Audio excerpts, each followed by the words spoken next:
Hi Geekscapists, the Geekscape podfather Jonathan here.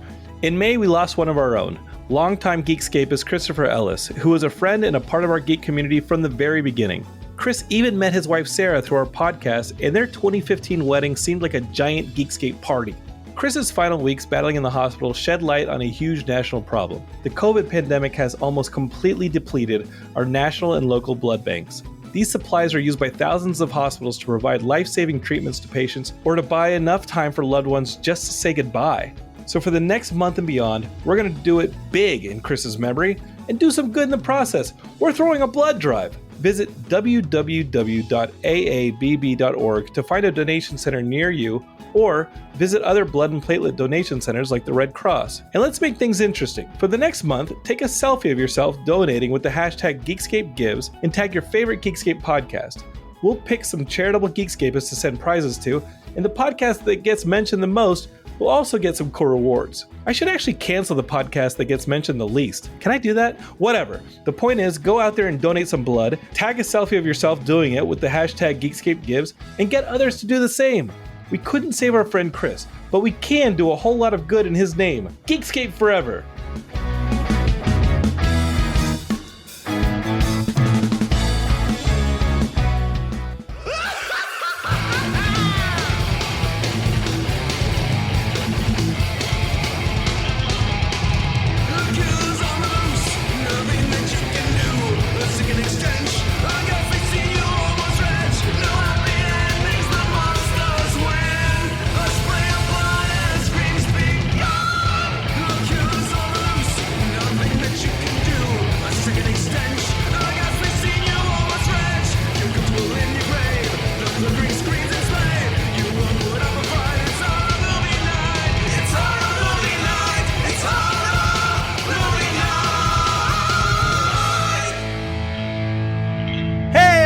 Welcome to another episode of Horror Movie Night. This week we're talking about a movie from Italy. So you're welcome, Tom.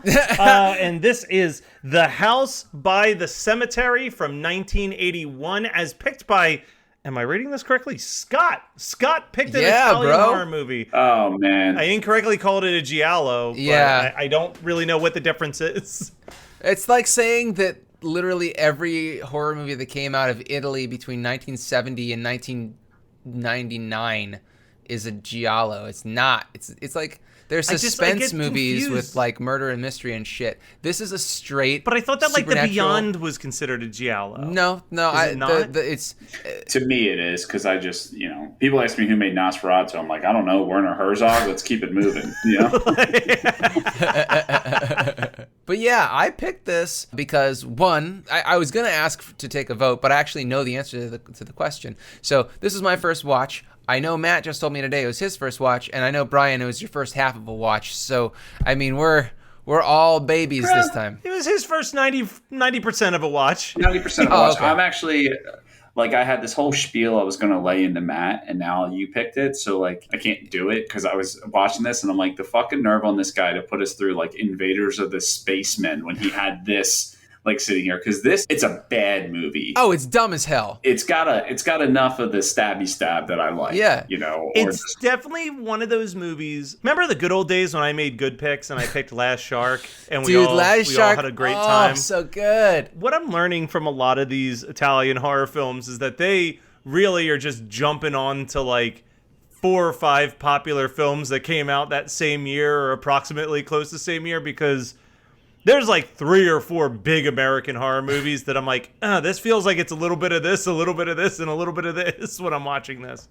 So we steal from Korea and Japan, and then Italians steal from us. And then when someone comes across $4, that's when Bollywood steals from us. From Italians. So I've been going down a weird rabbit hole with YouTube recommendations lately, because of me looking up one thing related to Jaws, and now I've just been getting bombarded with anybody who's ever posted a video on YouTube about Jaws. And sometimes they jump out at me and I go, yeah, I'll dedicate 20 minutes to this. The one video was the 10 best bad Jaws ripoff movies, And I was like, all right, let's see. There might be a couple future picks in here. And of course the like thumbnail was Last Shark. So I was like, who knows? Maybe I'll find something magical in here. I learned about 2 Jaws ripoffs, and one of them was from Bollywood. And I got to tell you, I'm not going to make us watch a Bollywood movie because those movies are about 4 hours long. But the Jaws Bollywood ripoff, the opening scene is a full-blown musical number about a girl getting excited to get married, and she's getting all dolled up, but she decides to go for a swim, and then like Bam! a shark just comes up and just rips her to pieces. And the way that the movie ends is the shark jumps up, and he jumps so high that the hero is able to stick a spear in the air and completely cut the shark from head to fin. And then the evil mayor is coming by, and then he just throws the spear through the mayor as well, and that's the end of the movie. I'll tell you what, Matt, because I don't have the time nor the patience to do this, but you've been getting into video editing again. You make me and Scott a 10, 15-minute watch of this movie. Hell yeah, dude. So the other one that I watched, I can't even remember the name. I'm not even going to pretend to say the name. But it came out the year after Jaws in Brazil. And it basically translated to a codfish. And it was literally the entire plot of Jaws, except with a giant codfish doing everything instead of a shark. You're not talking about devilfish, right? No, not devilfish. Because I would absolutely pick devilfish for this show. It's this giant paper mache codfish, and then it'll just be like someone swimming in the water, and then the fin goes by, and then it's like a store-bought plastic skeleton just like rises up inside the water. But when I was watching the video, it's like, it's unwatchable, it's really bad, but the ending is really funny, and it's like they catch the codfish and they're gonna celebrate catching it by everybody eating it. And it's like this giant fish on a giant table. So think of like the end of the Grinch cartoon where it's like the giant roast beef for everybody. Mm-hmm. And all of a sudden you see the codfish's eye open, and then the lights go out for a second, and then they turn on, and it's all of these plastic skeletons sitting at the table, and the fish isn't there anymore. You are selling it up for me, dude. Like, I know, but those are like 3-hour-long movies. No, I don't. All I care about is that American final dubbed. I just want to see the final picture. No, That's I can all find care those about. highlight clips for us easy. Yeah, that's what I need. Yeah, my point being, yes, so Italian movies definitely rip off American movies, and then those Italian films tend to become Aussie-sploitation films for slightly cheaper, and then so on and so forth down the line. But it all starts in Korea.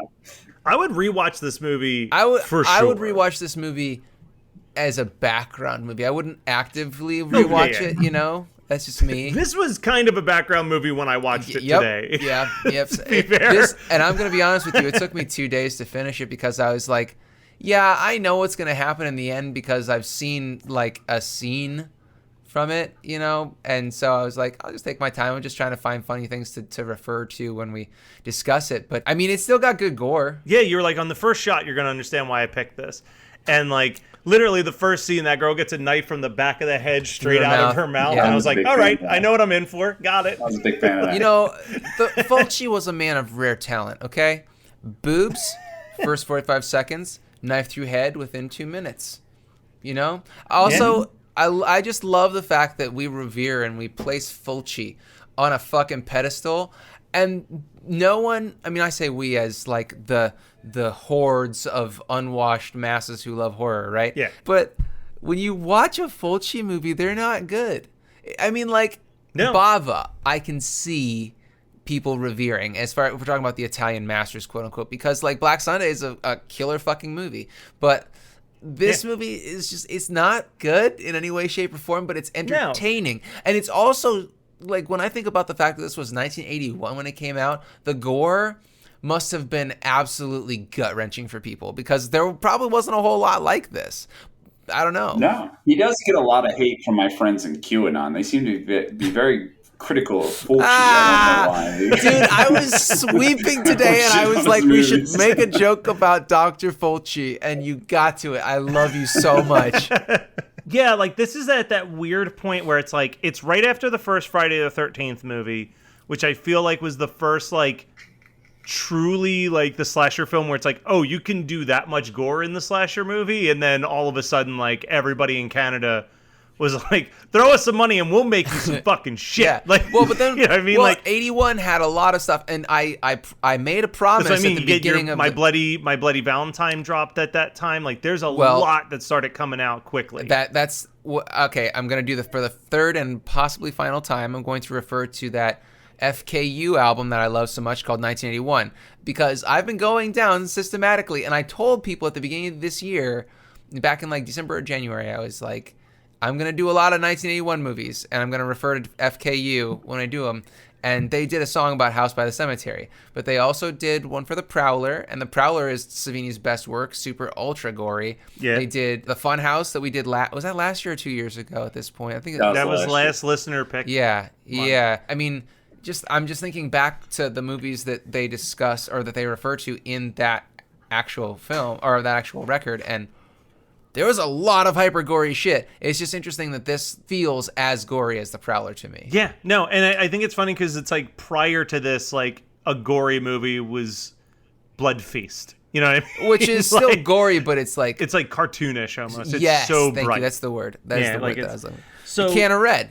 Now speaking about cartoonish blood, can we talk about how much blood was inside that tiny little bat that they stabbed? Because Also, like, I love when fucking Bob the child, by the way, who calls their listen. Bob. We'll get into Bob for a second because the ADR on poor Bob. Yeah. I'm a big fan of a podcast that we've had one of the hosts on this show before of Adam Sandler, Please Stop. And I don't even remember what the connective tissue was, but eventually they did Roberto Bellini's Pinocchio for Adam Sandler, Please Stop. I think Kevin James voices someone in the American dub version of it. But if you've never watched Roberto Bellini's Pinocchio, that is like a Room Troll 2 level of just like bafflingly bad movie. And in the American dub, you have 40-something-year-old Roberto Bellini playing Pinocchio with a 20-something-year-old Breckin Meyer doing the voiceover work. And it is the most surreal thing to see Roberto Bellini's mouth moving and Breckin Meyer just being like, Papa, Papa, like coming out of his mouth. Yeah, that's what I'm getting at, is that little fucking kid, Bob the child in House by the Cemetery, when Daddy comes out of the basement with his gigantic bat on his hand. Daddy, what's the matter? Did you not see the huge fucking bat chomping on my knuckles, you little shit? If we're talking about best Bob the child lines, I think my favorite one is, Daddy, Mom says you're not dead. Is that true? As he's walking into the basement. That's right before they do the very clear as day Amityville horror ripoff with the most literally like hand-drawn cartoon eyes staring at him in the darkness.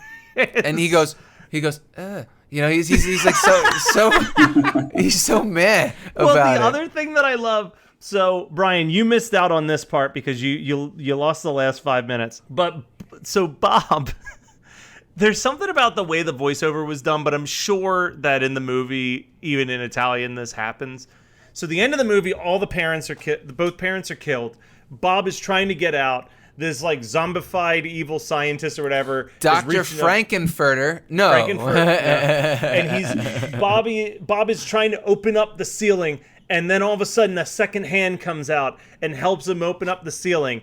And he gets lifted up, and it's his friend May, who's been trying to help him the whole time. And after just seeing his parents brutally murdered and being attacked by a zombie, he gets up on the floor and just goes, "Hi, May!" He goes, "Hi, Bob!" and then it's like a pseudo-happy ending? Is it implied that Bob's dead? Like, I don't know what the ending of this movie means. That's what's so... Matt, you would get over our death so fucking quickly as soon as you saw your friends. I don't know about that. You'd be like, my whole family, Scott! And he'd wave maniacally like Forrest Gump. Yeah, dive in the water and swim to you.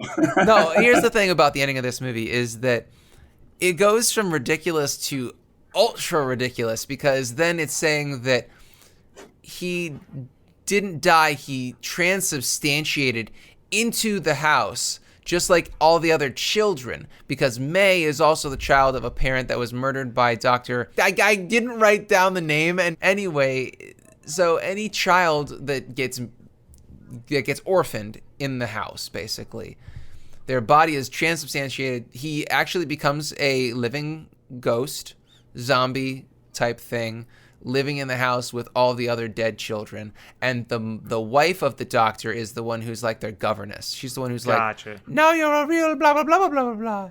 Yeah. So he was killed, because I remember seeing like No, he his wasn't killed. organs. He wasn't killed. Oh, okay. He basically moved. So this is the whole thing about this is that this is the Gates of Hell trilogy, right? This is the third one in the Fulci's Gates of Hell trilogy.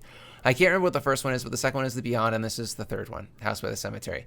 So I think that it's basically saying that when he was pulled through the floor, which I believe is through the doctor's gravestone that's in the floor. Oh my God, when that lady gets fucking stabbed in the neck, awesome.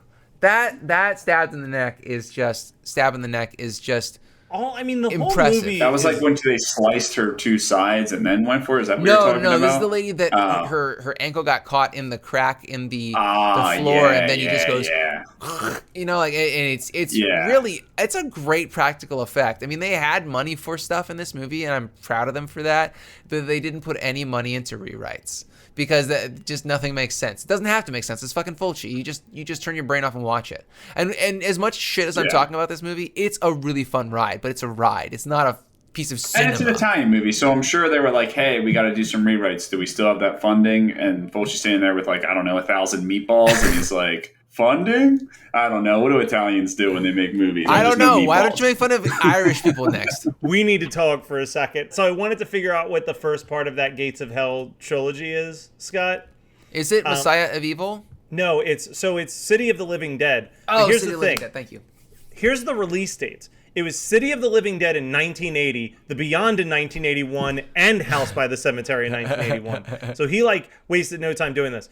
But obviously, Wikipedia, you can't trust it, right? According to Wikipedia, the budget on The Beyond was $400,000, and it pulled in the Italian currency, whatever the Italian currency is, $747 million, which it says in United States dollars translates to $416,000. Oh my God. At least you got into the black. Good job for them. But then, according to this, again, this is now I don't have the American equivalency on this. It's just the Italian amount. But House by the Cemetery was a budget of $600 million Italian dollars. Where Call did them they get that oreganoes, money? you uncultured swine. And the box office was 1.4 billion Italian dollars. Wow. I mean, I'm glad for them that they made money. And that's the thing is, no matter how much I criticize a goofy horror movie on this show, I do want them to make money. I mean, I want the genre to make money. I don't necessarily want it to be making money off of pandery type stuff like Freaky. You know, I felt like that movie was not fun. You know, I just thought that it was blah. But I'm glad that it was still made so that it could draw young people into the genre. They could watch something like House by the Cemetery and understand that they could be better. So I think this is the girl that you were talking about. But one of the fun facts that I just saw on Wiki is that this film, the Italian ratings board only asked for a 6-second cut to be made in which the character of Laura is murdered. Ironically, Fulci agreed to do this because he wasn't very happy with the effects in that shot anyway. No, that's the babysitting girl. Oh, the babysitter kill. When they slice both sides of her jugular and then she bleeds out. No, the lady that I'm talking about is the realtor, the older woman with the blonde hair, I believe, and I think that's who it is. And she just gets stabbed very slowly in the neck, and it's fantastic. But yeah, so that was House by the Cemetery. What's your double feature over there, buddy? It's really hard to pick. It is really hard to pick. I'm going to wait until after you guys. I'm going to give you the one that I would pick, gun to the head, and then I will do the one that I thought of first. After you guys talk, if you don't pick it. But I'm going to go with Frankenstein's Army because, again, it's an immortal Nazi, and it's got a lot of creature effects. That movie is probably not as good as I have built it up in my head to be, but it's just a ride. You know, it's just like House by the Cemetery. You get to turn your brain off and just be like, this is absolute idiocy. I love every second of it. Yeah. Brian, I'm going to let you go next because I'm going to name drop a couple movies on my path. I would just go back in our old catalog and probably put this with Mollyseum. All right. I don't know. Mausoleum? Mausoleum. Yeah, because I don't. Wait, are you Because I joking? don't think I finished that. I was trying to think of which ones I didn't finish, and I'm pretty sure I also didn't. You didn't that finish one. Mausoleum, but that movie also had Yeah. the hungry demon titties. Remember? Yeah, it did. Oh yeah. And the main Yeah. lead, the male I lead forgot was about the demon child titties. preacher or whatever. Yeah, Fucking the demon what a titties. ride, guy. The movie didn't finish, but I did. Hey, Scott. Oh, Matt, you better cut that. I Don't don't do think that. I will. So this movie at points reminds me of Evil Dead. At points, it reminds me of Amityville Horror. But I'm actually going to go with a movie that came out after this. But the whole time I was watching it, for some reason, I kept getting a weird Poltergeist vibe. Yeah. Guess like kid like has some like warnings from the other side that it might be a bad idea to be there, and then like a bunch of crazy fucked up shit happens inside the house. So I'm gonna go with Poltergeist as my double feature on this one. I was gonna. I was thinking Reanimator just because of the fact that it's the scientific side of dead bodies. Is that the rejuvenating real you. reason, Scott, or is it because like a week after this episode comes out, you're gonna probably meet Jeffrey Combs? Ah, shh. Don't jinx it, bro. All right, Scott. So what's something that you watched this week that you want to promote? I don't want to promote it, but I gotta tell you guys, I watched A Quiet Place Part 2, and it was so bad. It was I so strongly bad. disagree. I told you. I was like, I haven't The watched it yet, but I think special Ryan really effects, liked it a man. lot.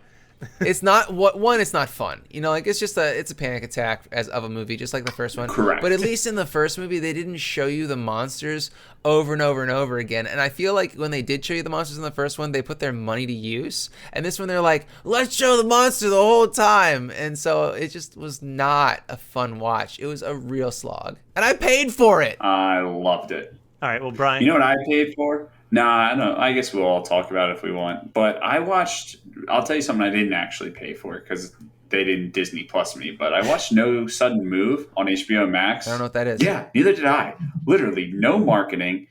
It's like a 1955 era type, like a few random crooks getting involved with like this big scheme, and like really good movie with a really all-star cast. Basically they get involved in like this small little crime, and then they realize the crime is revolved around some fucked up shit GM was doing. It's apparently based on a true story. The three small-time crooks is Don Cheadle, Macaulay Culkin's brother from Scott Pilgrim and Succession, and then Benicio del Toro. Wow. That's a really stacked cast, yeah.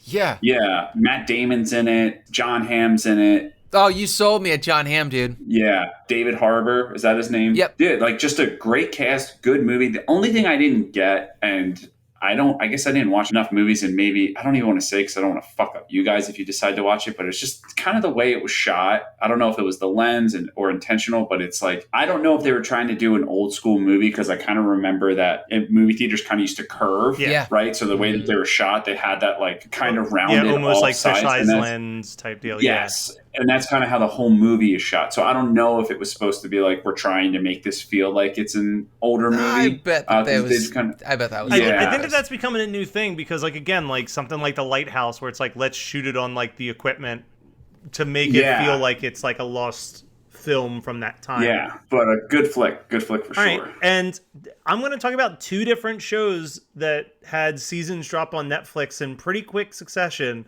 and they are honestly, gun to my head, they're probably my two favorite Netflix original shows. We got the I didn't finish one. okay. Well, we got the final season of Atypical. So close to finishing. It's a perfect show. It really is a flawless, perfect show. Every episode, even when it ends on like a little bit of an anxiety-inducing thing, you still just walk away feeling positivity for the world and the people in it, which is, kind of what we need every once in a while. And then the other show is season 2 of Never Have I Ever dropped, and I really love that show. I think that show is so funny and charming, and it's a show that I don't hear anybody talk about except for me, but it's like number 2 trending on Netflix right now. So like I don't know who these people are that are also watching it, but I want them to talk to me. Don't you have a third Netflix season that came out that's quickly one of your favorite shows? You sure about that? You can love that show. I enjoy that show, but I'm not going to. Oh, you're just scared because Scott hates it. No, it's What? just it is what it is is. I think you should I think leave you should with, leave. with Tim Robbins. It was that skit I Just sent you. because And I you were don't like, I think- wish you didn't send me that. Yeah, well, because it's dumb as fuck, but you guys can enjoy it. Do you not get that is the joke? Forget it. I'm not explaining the art behind I think you should leave. But yeah, no, it's a sugary sweet show. I knocked out the whole second season over like 2 days. 10 episode seasons, 20 minutes apiece. Can't be beat. Oh, hey, before we go, can I do a quick little shout out to TeePublic because yeah. So we have a TeePublic shop, and they're kind of like Redbubble or Society 6, all those ones where you put your designs up on the website and you specify what kind of shirts and merch the designs can go on, and then when someone orders something, it's like drop shipped. It's made to order. I have always been really skeptical of them because I always thought the print quality, because they're basically computer printed, but I always thought that the print quality was a little low for my taste, and so I avoided it. And Matt and I got emailed by TeePublic asking if we wanted to be an affiliate, and we said sure, why the hell not. I got the Fishing is Rude, which I'm wearing right now, Bloodhook shirt that Benji from the group designed and donated to us, as well as the one that Corwin made, which is the Tarot Vision Horror Movie Night branded shirt. And man, they're great. They're on Bella Canvas, and they're not that expensive. And I highly recommend. I'm going to drop a link on the page when this comes out on our Facebook group. If you're not a part of the Facebook group, HMN Podcast on Facebook, add us, or whatever the word is, join us. Join but us. It's really, really good stuff. Surprisingly good. I didn't think that the technology was where it is now, but it is. All right, guys. Well, we will be back next week with another episode of Horror Movie Night. Next week, we're going to be talking about a movie that Brian picked that I'm pretty sure he picked solely on the name of the movie and no other information. So I'm really excited to see how this goes for us. So tune in next week for that.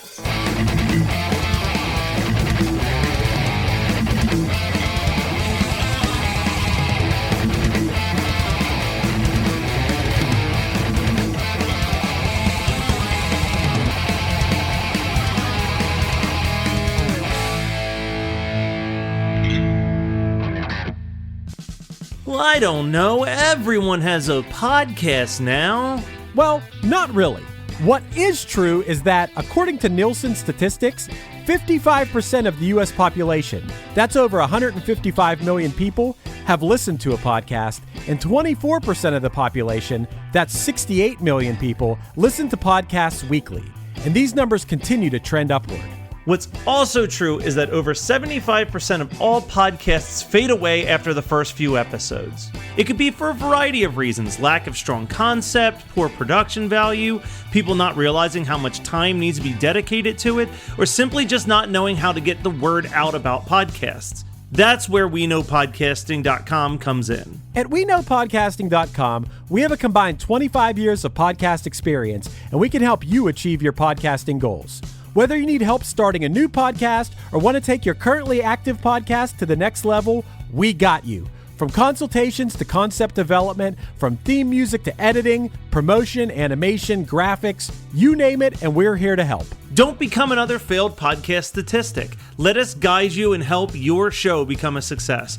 Check out the website at WeKnowPodcasting.com, and even if you're on the fence, don't hesitate to reach out. We're friendly guys, we're passionate about pods, and we're here to help. You're listening to the Geekscape Network.